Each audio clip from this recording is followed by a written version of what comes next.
L'chaim. As I said in the previous class, tonight is a special night in the Chabad calendar because tonight is the 9th of Kislev. Tomorrow is the 9th of Kislev tonight, and tomorrow is the Yartzeit and the birthday of the second Chabad Rebbe of Dave Ber Lubavitch. Very, very great man, and the learning and a lot of the Alter Rebbe's teachings were explained by him. It says the Alter Rebbe taught in a very, very concise manner. Everything's very compact. His son, what the Alter Rebbe said in five lines, the Mitzvah Rebbe said in 5 pages. Alter Rebbe has this had this knack. Okay, so we ended off last week, and in general, this chapter is talking what happens if a person does something that he shouldn't do. Either the act is impure, or maybe the act what he's doing is not necessarily evil, but it's not for motivated by good purpose. So we ended off, a person does teshuvah, if he repents and he elevates, good. But the problem is there's a mark on the body. Right? There's a scratch. You can get a buffed out and everything else, but you can never. No, I don't know if I ever told you. Never knew again.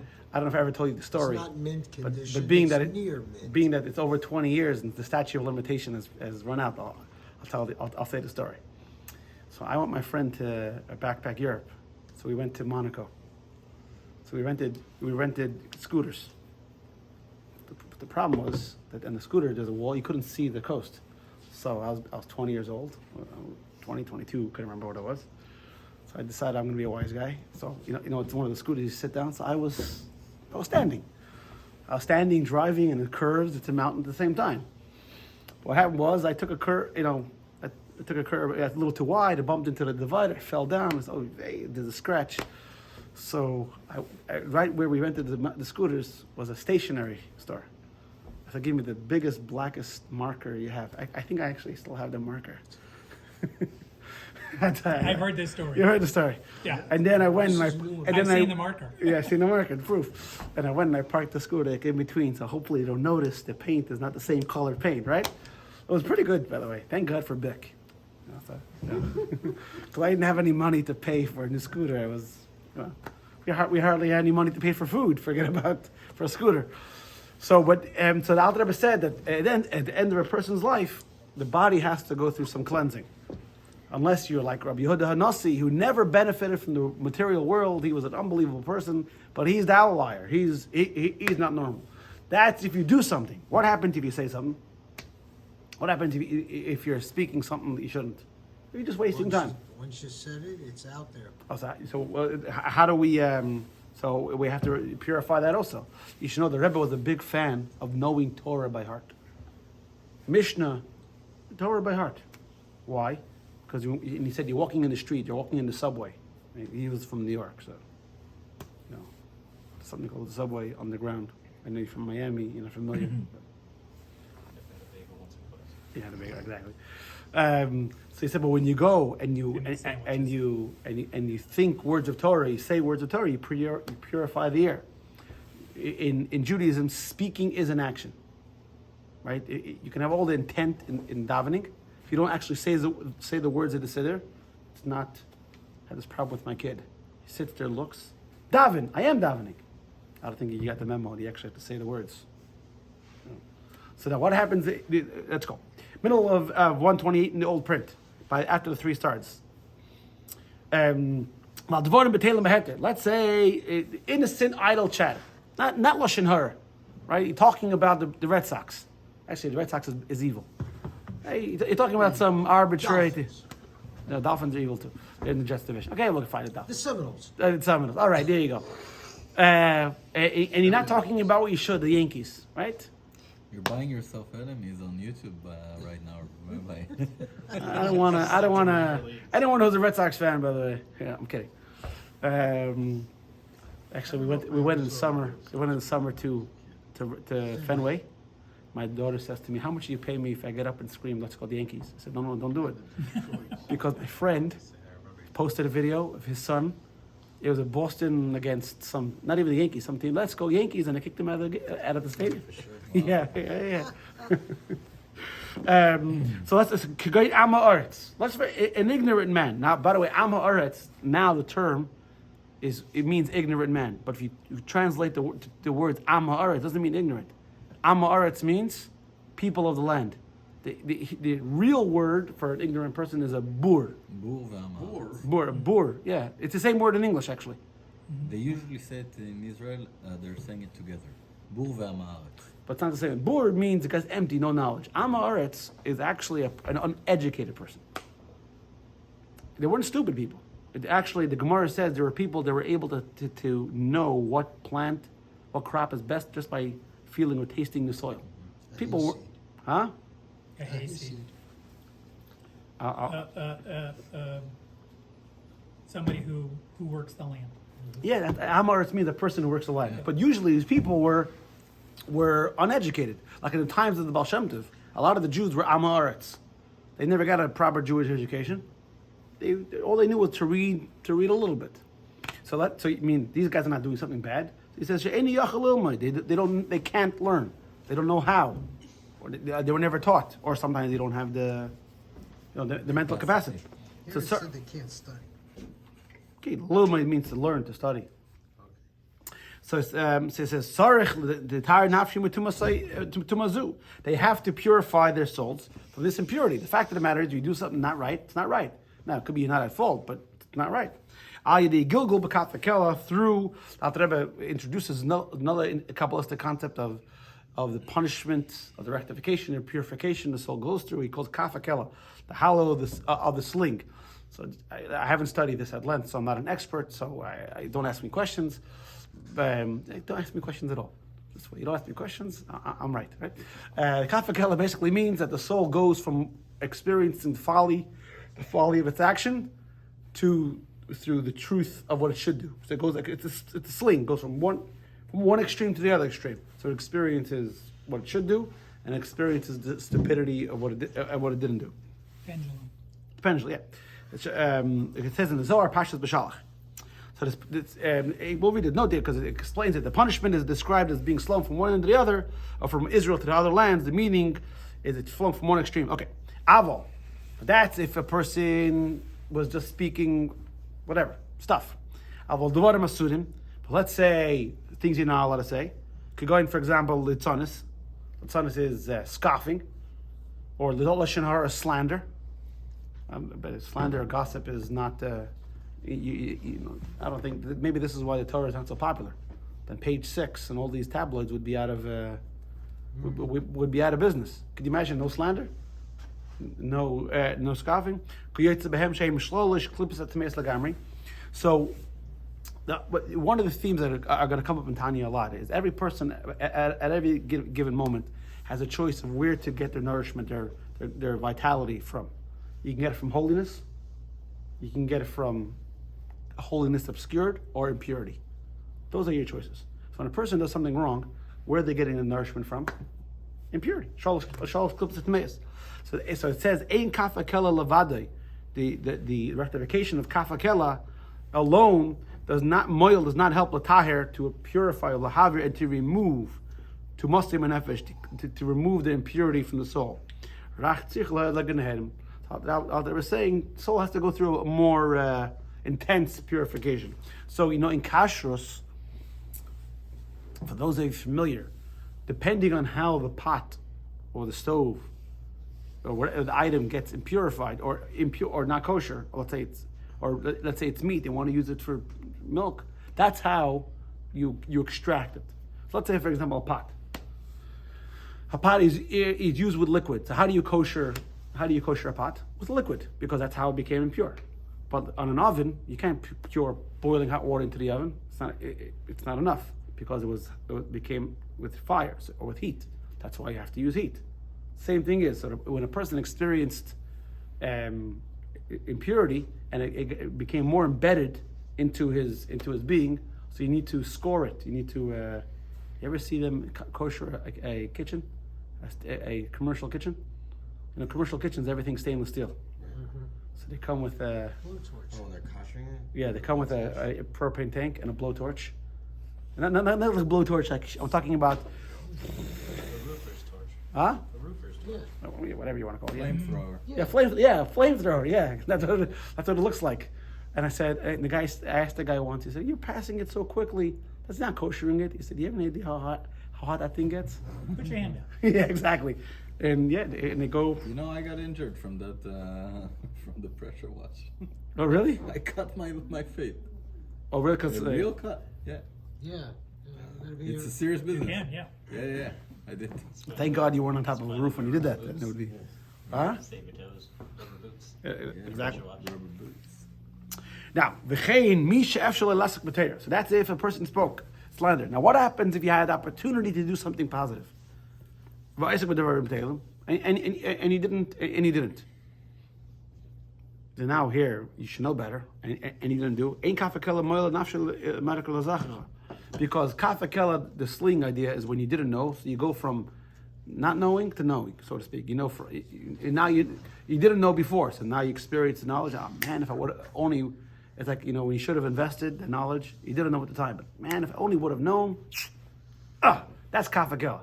But if you know better and you didn't do it, kafakela is not going to help you because you knew better.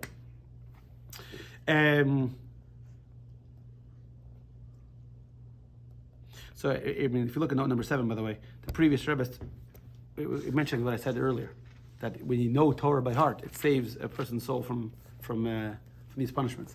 Continuing the next page. He has to receive different punishments. So aside from, because we're going to get into later, studying of the Torah is there's nothing better than studying Torah. I think we spoke about this in chapter 2, chapter 4, and chapter 5 a little bit. We touched on it. It's going to come back. There's nothing better than studying Torah. Because when you study Torah, your intellect is united with God's intellect. There's no better unity. You can hold a hand with somebody and it's nice, right? You can give someone a hug. But there's always a separation between you and the other person. But when you're on the same playing field, when you're on the same level, and you understand what the other person is thinking, there's a very strong unity. So when a person has the opportunity to learn Torah, and he doesn't, so not only is he guilty of not doing positive something when he could have, he's guilty of passing up an even greater opportunity. That's why if you look at stories, when boys in yeshiva acted out, the rabbis weren't so quick to kick them out. Because, they did something terrible. But if we can channel them to learning Torah, you could turn their whole life around. And there were stories that guys did, things pretty terrible. Obviously not me, but... You just didn't get caught. Boring scooter accidents. Right, I wasn't in yeshiva. Well, it's that that whole sense is on page 9 of the Siddur, Eludi Barim. Right. In that prayer, that's Right. That's the whole thing. No, these are things a person only gets the interest in this world, and the principle gets So again, the idea that Alter Rebbe is covering here is that every action has a reaction. It's not about punishment. It's not even about consequence. It's reaction.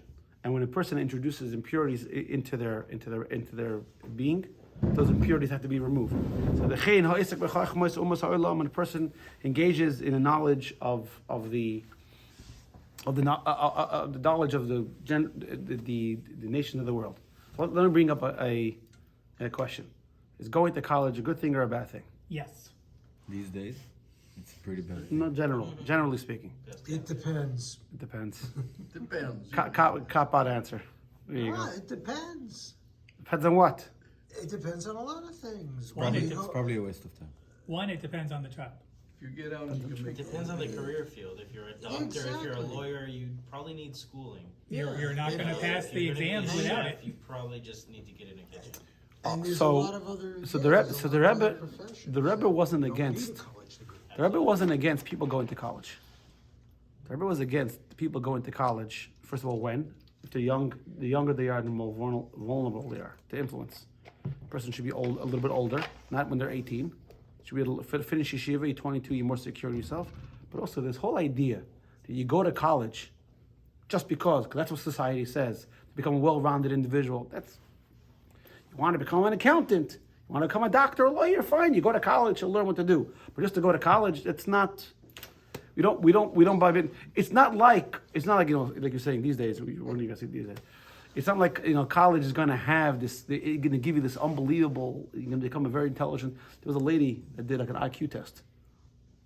For like 5 different people. One was a graduate, with all these degrees. Another one sounded like a real hick. They all took the IQ test, and the person who went to graduate from college with all the fancy degrees came in 5th. But IQ doesn't Whatever. test knowledge. Whatever. The point is. I mean, there was. I'll tell you a story. In Prague, you've heard of the Maral of Prague. So if you weren't in the first class or second class, Probably. so if remember that It's online. I can watch it. exactly the Alter Rebbe quoted. You remember? You know the Maral is. I love the quote about the Maharal that the Gra has. What does he say? He read the Maharal's, I forgot the book, I'm not going to quote exactly which book it was. There wasn't a single word that was superfluous. Yeah, but Maral was Rabbi Yehuda Lowy, Every word was. the rabbi in Prague, and there was once a big conference with mathematics and all these guys in Prague. There was a question no one could figure it out.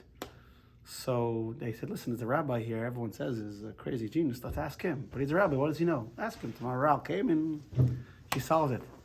So they asked him, where did you go to university? He didn't go to any university. So how do you know mathematics? What do you mean? Inside the Gemara is mathematics. You look in Gemara Sukkah, talks about circumference, diameter, pi, all that's in the Gemara. I think I need you to tell me that. I mean, so everything is in the Torah. You don't need to go there. Now, obviously, there are certain things that. But wait, exactly. Wait, you wait, don't wait. see rabbis going and learning Again, other things. there's what. But that's productive. That's goal oriented. But we're saying what Alter Rebbe is saying over here is just to be an intelligent, intellectual person. That's a waste of time, because there's whatever, and I have a statement and I stand by it. There's nothing that's not in the Torah. There's nothing that Gentiles can offer you that it's not in the Torah. Now you might not be able to find it yourself. You might need help, but there's nothing, absolutely nothing. The Rambam, I think we quoted this last week. The Rambam makes a statement: if you follow my diet, you won't get sick. And the Rambam wasn't speaking hyperbole, and he wasn't trying to flaunt, like those guys online. Buy my thing, and you could eat pizza and ice cream and lard, and you'll still lose all your weight, Exactly. You don't have to work out. You can eat whatever you want, and trust me. So it's 4 easy payments. It's the Rambam, by the way, another book. Every single word is exact. Do you know they learn law from the words the Rambam used and didn't use, and they learn law and how the Rambam laid out the law. Forget about what he says, but how he laid out the law. Maybe the Yemenite community, to be specific. What do you mean? No. There's a Yemenite community that, for a long time, just observed him. Right. Yeah. Well, they weren't really exposed to anyone else. I used to go visit. Lorm was this Yemenite guy. He covered the vents. I said, dude, we're not in this desert anymore.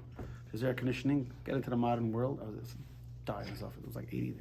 It's like we're not in Yemen anymore. Why was he covering the vents? Because he was too cold. He wasn't used to the heat. No, it's for they're always letting dough eat Rice. They're Right. always busy with kind of yeasting process. So you No, wait, but there are also smaller people. Yeah. No, they're known for their So you see multiple stories that there were great men who knew about astronomy, and all these different things. And for example, the Alter Rebbe knew everything about astronomy. We spoke about last class. He knew about the stars and the galaxies and the orbits and all that, and he didn't take any classes. This is all from the Gemara? From the Rambam and the Gemara. Now, obviously, I'm giving you stories, references of great people. There's actually a story of the Alter Rebbe. That's what we should speak about. Yeah. No, I'm saying is that knowledge is good if it's in the pursuit of something, but I have to waste time on my phone reading articles. I have to be a well-rounded individual. He Judaism doesn't subscribe to that. Doesn't subscribe, right? So I heard one comedian say that he knows somebody who got a degree in ancient Italian philosophy. So great, now you could be the best waitress in Olive Garden. I mean, like you know, so out there saying over here, if a person has the opportunity to pursue something better, Torah. There's nothing that sharpens your mind than Gemara. Talmud teaches you how to think. It's true. I feel it all the time. But it's a fact. Gemara teaches you how to think abstractly, how to think critically. The Gemara teaches you how to think. You know, by the way, Mel Horrible in PR, you guys. what do you mean? Because imagine that half of the Jewish population, they don't see it this way. They see these studies as not the core of what a person needs to study, like English and math, No, things like that. Well, listen, mathematics is important. Again, you see, going back, the Rebbe wasn't against Chassidus or Judaism is not against any one thing. It's when we idolize it and when we make it the thing. No problem with learning. Only idol. Yeah, exactly. Nothing problem with learning mathematics. Do you know what country has the highest, like, Talmud publication? in the Korea. world? South Korea. Yeah. It's because they idolize just the education of it. Yeah, that's your They Hashem. take That's what you're Yeah. saying Hashem. and what he's saying, and they take the good out of Talmud. Seems That's to be, why- seems to be something wrong with the statement you just made. No, Why? really. They idolize. Yeah, that's what they do. That's the problem with the statement. It's that's that, what it's that phrase. that It's word. that, See, that's why when we were kids, before we would learn Mishnah or Gemara, we would have to say, the Holy Mishnah says, you always have to remember where does the wisdom, we're going to learn in Tanya, the wisdom is it's God's wisdom expressed. What I'm saying is, if you have time and you could read, Tale of Two Cities, or what's that, Leo Tolstoy's Book of War, whatever it is, whatever you War think. and Peace. War and Peace, right? Or you can learn Mishnah, Gemara, and everything else, and you choose because I'm going to be a better. Then you're making it a thing, and that needs rectification. He's saying, and when a person it's an intellectual discipline of the nation of the world, why? For unconsequential matters, it's a sin because you could be doing something more important. Like it says in the laws, in the rules of Talmud Torah. And one of the punishments that the soul goes through is the punishment of snow. What does that mean? Obviously, it's not. Gehenna isn't fire, and this isn't snow. Snow is cold. Cold represents indifference. What does indifference mean? You had the opportunity, and what do you mean? You had the opportunity to learn God's wisdom, and you were like, not good enough. Right? Not impressive enough for you? That deserves rectification. Furthermore, page 131. You say there to the impurity in the intellectual disciplines of the nations is greater than the purity of the idle speech. Why? Because when you're talking baseball, if when you're talking tennis, it's just you. I'm just by the way, I don't talk baseball. For all my references to sports, people think I'm crazy about sports. I'm really not. just baseball. No, I like watching the game, but I don't follow it. No, you put me in front of a Yankees game, or then in front of a Jets game. Then it's a whole different. Then in the back of your mind. Yeah. Just the Yankees. So just Friday, Oh, yeah. 3 o'clock, you're gonna be By the way, you watching should the Jets you and should have met Dodgers. you should have 2 days a year. you should have met me. never gonna You should have met give me you when a I was 16, 17, 18. I wasn't a sugar No, it's just- I'm sure. I was too though. about sports. That was For crazy. soccer. Yeah, that's crazy. We're really crazy. So what is- To the point. I was a crazy dog. To the point. The point is like this. Now I'm just a dog. See, when you talk about baseball or football, whatever it is, in the back of your mind that it's stupidity. Like those guys. Oh, we have to win in our division. There's no we. They don't know you. They're not paying your rent. They don't care about you. I mean, you had some people would take it very seriously, right? Yeah. But most people who are into sports, they know, right? It's a side fantasy football, whatever it is, right? It's a lot harder to convince yourself that this is important. But when it comes to the subjects in the universities, whatever it is, this is important. What do you mean? This is important. It's not. A similar story. When the Rebbe had his heart attack in 1977, they wanted him to have a cup of orange juice. Because orange juice is healthy. So I said, that's an American shtick. Nothing wrong with orange juice, but orange juice is healthy. Every cereal box on the cover, orange juice. Actually, I had a doctor tell me a couple of weeks ago, orange juice is full of sugar, it's terrible for you. Of course, it's terrible. Right? My doctor told me I should stop drinking juices completely, whatever juice it is. Straight to alcohol. Yeah, baby. Woo! No, they're loaded with sugar. Right? Even if it's natural, it's loaded with sugar. They told me it's better off to eat the apple, Yeah, exactly. eat the orange, because you get the fiber in addition to the juice and everything. Hey, So, poison now- ivy is natural too. Why? Now, why is learning? Why is investing so much importance when, as opposed to like the speaking baseball? Why is that? Why is learning? It could be worse. There's a mimer. You know, this is the first mimer I ever learned, and when I was 12 years old, and it stuck with me. It's like the previous Rebbe had an unbelievable talent for explaining things very. When you're learning this, reading this book, you know you're learning because it's complex and every line something else. The previous Rebbe was such a great writer. Sometimes you didn't even realize you're learning, which is explain things. The words flowed off the page. The previous Rebbe goes over there and talks about different desires. Desire for food, desire for this. One of the things he talks about is desire for music. You ever heard of something called Jewish music, non-Jewish music? Yeah. What is non-Jewish music, man? What's Jewish music, man? I mean, let's say we take out the lyrics about killing, drugs, sex, whatever else they sing about. Do they sing about anything else? Nowadays, it doesn't seem that way. They mostly chant these days. Broken hearts. They mumble a lot. They, right. Sorry to tell what they're saying. So aside from the lyrics, let's say you take out the lyrics. What does it mean, non-Jewish music? No. So it says music. Music is a very, very powerful thing. Music, no one has to convince you and instruct you if it's a sad song or a happy song. You know, because music is connected to your soul. Now, because we learned in chapter 1 and 2 that a Gentile soul is not coming from a godly place, from a transcendental place, from a holy place.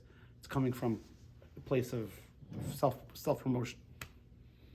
So when you listen to someone else's music, you are connecting to that person in a very, very deep way. So that's the danger of music, for example. So now, in intellect, when you learn someone's ideology, whatever it is, or whatever they're saying, you're investing yourself in that. Just like, for example, when you learn Hashem's Torah, you're connecting to Hashem's mind, so to speak. When you're learning, you're connecting to that person. Now, sometimes it's necessary. Again, listen. The Rebbe went to university. You know, the Rebbe wasn't an electrical engineer. You know that? The Rebbe was an electrical engineer. He worked in the Brooklyn Navy Yard in the 40s. He helped in the war effort. Collecting sparks his whole life, huh? That's right. There you go. That was good. I like that. Yeah. You come a long way from your first comment on camera. for reference to what I'm talking about, go back to like class 3.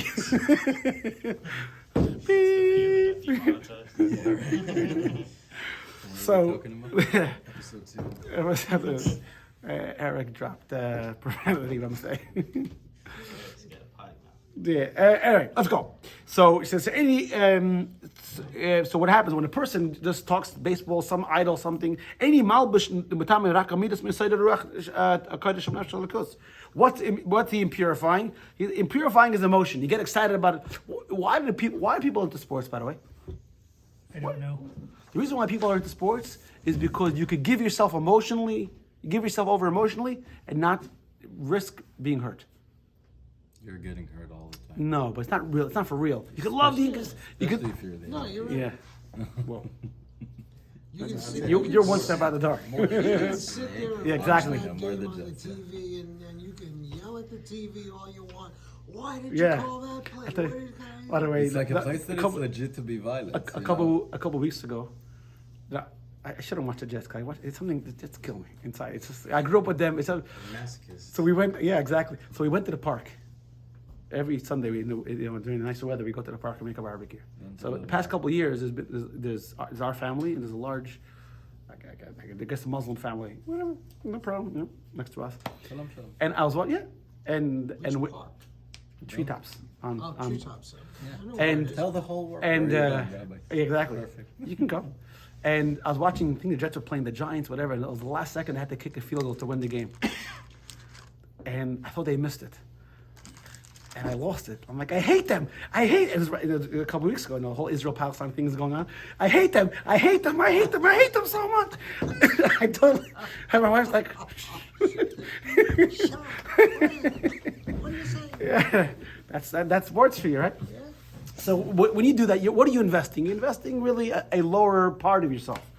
Tumas klipas negev shedvarim b'teilim aboyim yisayir ruach ara shebeklipas u'benefesh abamis, which is from the impurity of klipas nega, which comes from, we learned in chapter 1, there's 4 elements: fire, water, right? Fire is anger and arrogance, and air is arrogance, right? And water is pleasure, and earth is laziness. So this comes from, ear is you're wasting your time.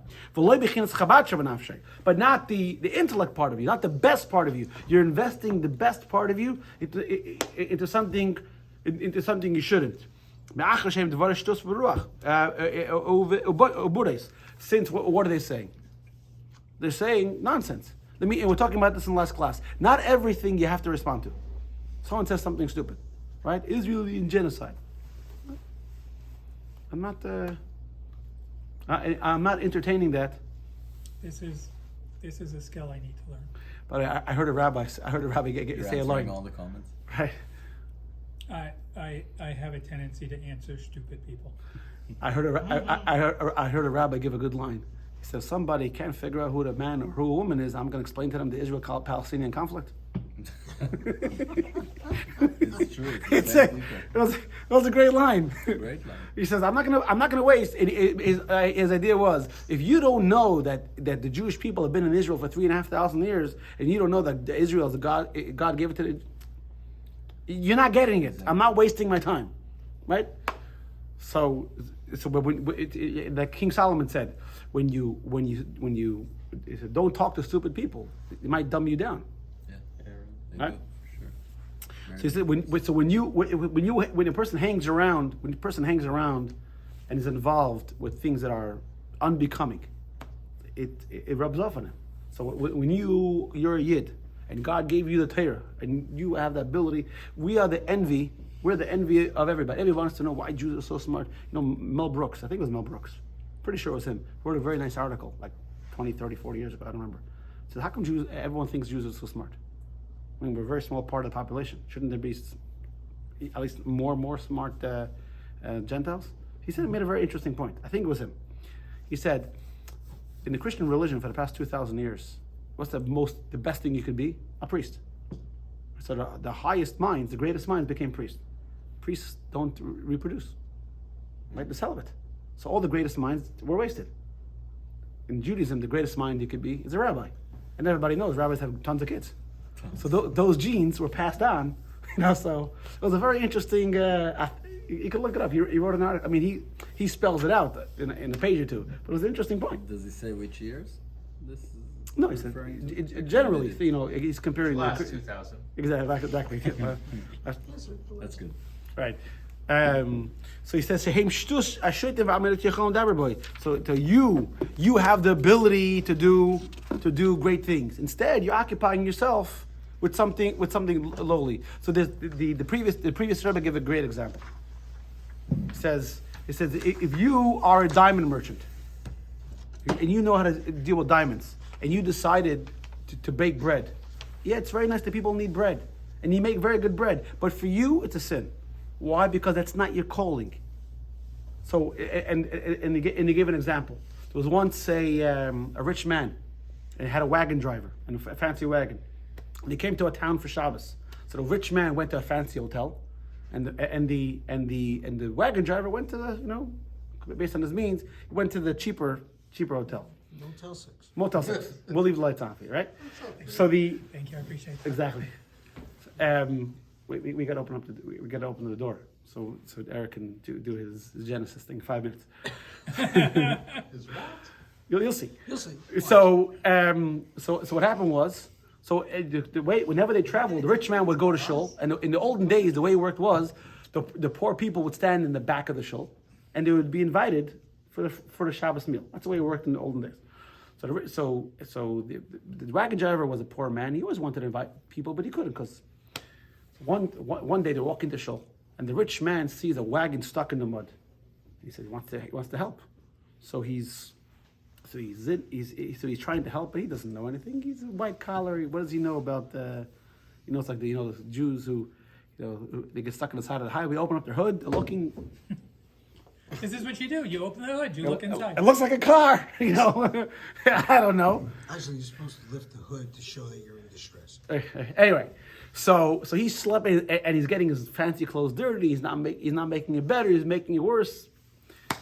The wagon driver comes to shul and he says, this is the Shabbos. I'm going to invite guests. And he invites home like 10 guys. The problem is, what does he have for Shabbos? Some challah, some herring. He has nothing. So really, what should have happened? The wagon driver should have helped the guy in the mud. The rich man should have invited the people home. Your motivation is good, but it's not your calling in life. You're a yid. Hashem gave you the Torah. What are you wasting your time? Everyone else is wandering around in the dark. Everyone else is wondering for the meaning in life. We don't have to wonder.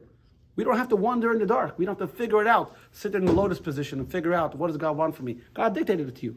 What he wants from you. So if you could be the rich man, if you could be the diamond dealer, and instead you become a garbage guy, you might be contributing to society. That's not your job. That's not what you're put here to do. Masha'en Kain, 132. Let's finish off chapter 8 today. Masha'en Kain, 132. Bechachmas umas, chachma umas. But the case of the sciences of the nation who malbish umatame bechinas chabad shemanashe lekis. When one invests in it. Why? Just to invest in it because he lays credence and importance. Because I have to be a intellectual and I have to know, and you have to read, To Kill a Mockingbird, and one flies over a cuckoo's nest, and whatever thing they make you read in, Romeo and Juliet, and whatever it is. All good stuff. But Thomas Klippas Nega. So now you're impurifying. Now you're impurifying your intelligence that fell in the Klippas Nega. So now we're going to introduce very, very quickly, and then we're going to get back to this later in Tanya, in the later chapters in Tanya. It gets a little bit more Kabbalistic. But we're just going to introduce the idea of Shviras HaKelim. Familiar with this? Shvirat HaKelim. Side note, I was about to talk about yeah? exactly. So Kabbalah talks about. I'll try to make it as quick and easy as possible. Kabbalah talks about that there's God and godliness, and in the beginning, so to speak, as godliness was making its descent towards to be able to create this physical world, there was tremendous energy and not enough vessels, not enough controlling power. You have too much energy and no way to channel it. I have a question for you. One second. Oh. So it just fries the circuits. So there's a realm, an olam. I mean, we're using words like a world. I mean, again, we use words because we have to use them, but it's not the definition. There's a world called a realm, a place called the place of chaos, where it's ribuy or, tremendous amount of energy, of light, umiyut kelim, and a little bit of controlling power of vessels, right? So, for example, this has whatever 7 ounces, 12 ounces. It can only hold 12 ounces. You try to stuff too much, it'll explode, right? So that energy is really higher. Now, so Kabbalah explains that when the shattering, the breaking of the vessel happened, so it fell, it descended. So all that the forces of evil have, and all the intelligence that they have, so it comes from that phenomenon. Again, I know we're getting into very. So let me give you an idea I once heard. They say. Genesis chapter 1. Alexa, Genesis 1. Yes. Let's say Alexa first. Oh. You didn't say Alexa. I don't have an Alexa, I'm sorry. Yeah, there you go. Now, next week, do better, please. So they say that in Asian philosophy, I'm not the right one to say this, but I was told that in Asian philosophy they have the ideas of Kabbalah. Could be. That's what's That could be. There's a few so different. so what I once heard someone asked the question: All over the how could it place. be that the Asians have an idea of Kabbalah? They want to make up their own stuff. How do they have ideas of Kabbalah? The five sons of Abraham. So They I said once that heard with peace. I once heard a theory, interesting theory. It's not theory, that everyone came to King Solomon to learn. I said everyone came. So the representatives from all over came to learn. So some people took the ideas back. I'm saying is everything is in the Torah, everything. You could find similar ideas Isn't in Hodu listed before Solomon though? Hodu. Yeah, You mean like the country? like as east as India. So, I'm just saying it's referenced before Solomon. so you're saying, but I'm talking about as far as Kabbalistic ideas appearing in non-Jewish sources. As far as India. Oh, same thing, but Even further. if India has it also, I don't know. Yeah. You know, Hinduism. Yeah. The I don't know a thing. connections between Hinduism and I don't know a thing about Hinduism, so I'm not. well. All I know is that the cars have to give way to cows. That's the only thing I know. Well, I was just, you know what? I didn't want to bother, but you've never noticed the connection between their cow and our cow? A cow is a cow. Oh, except for the red heifer. I'm not sure. And the Anyway, red heifer just anyway, absolves us my brother went of all of went to India in 1987 to do a day camp for the Jewish kids over there, and we had with him video camera. 1987. Remember the video cameras with these shoulder-mounted things, and he was interviewing people. It was hilarious. Here we're here in India with the people. The cows are people. The people are cows, and he was going around. It was a great video. You're like, we've heard that one before.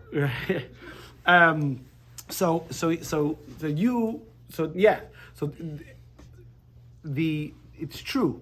Everything comes by way of holiness, and we're going to get into this in the different parts of Tanya. Everything comes by way of holiness. Everything comes by way of holiness, and there are elements that are very attractive intellectually, that stem from holiness and fell into places obscure of godliness. That's true, and for everyone else, that's okay. But for you, it's a pasnisht, unbecoming. You have the Torah. What more could they give you that you didn't already get at Sinai? So, like I said, if you have to become a doctor, right, and the Torah doesn't tell you how to do surgery, okay, you gotta go to surgery. But that to place their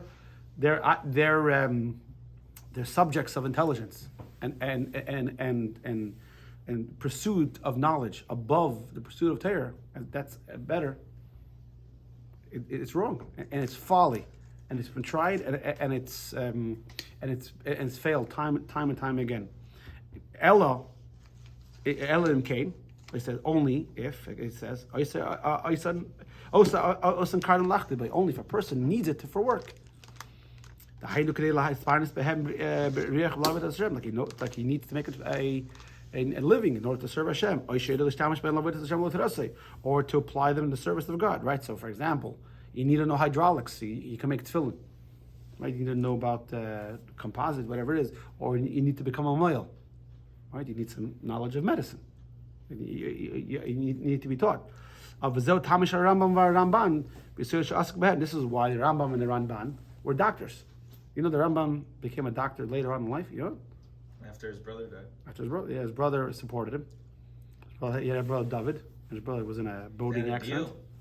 Yeah, It was a very David and Yoav kind of deal. it was well You Zvulun and work, I Yisachar. study. Yeah, Yisachar and Zvulun. But then his brother David was on a ship. It sank, and Maimonides had to become a doctor. And not only to Why'd you become say a Isaac doctor, and Zvulun? that's the original. real connection. That's the real original Yeah. partnership. Yisachar studied. Zvulun was the merchant. businessman. So yeah. you think that in Gilgul and Hashamot, one is one and the other is the other? David and Yov, No, Issachar and Zvulun. Gilgal Avu, Rambam and his brother. maybe. Listen, listen. I have a question at the end of this. Yeah. So let's finish the last note on page 133. So regarding which was stated at the beginning of the chapter, that I think prohibited even by rabbinic enactment remains attached to their 3 unclean klipot. It cannot be elevated to holiness even when it was used unwittingly. For the sake of heaven, the following story is worth relating. Chassid once came to the Alter Rebbe lamenting the fact that his son-in-law was subject to periods when he would doubt his faith. Alter Rebbe responded that his son-in-law had unwittingly consumed not Chalav Yisrael. And it says that not Chalav Yisrael, although Chalav Yisrael is a rabbinical provision, but it had impacted him, and it had a very strong faith. Alter Rebbe then proceeded to tell the chassid how it could be rectified. So whatever you do, whether you're conscious of it or not, has an impact on you, for good and God forbid for otherwise. So now the Alter Rebbe is slowly building up to why it's easy to do what Hashem says. Could we look at it as the whole day? Look at every action. What you do has an impact. You're going to make a good choice. You're going to make a poor choice. All right. This concludes chapter 8. Quick question. I don't know. You can start again.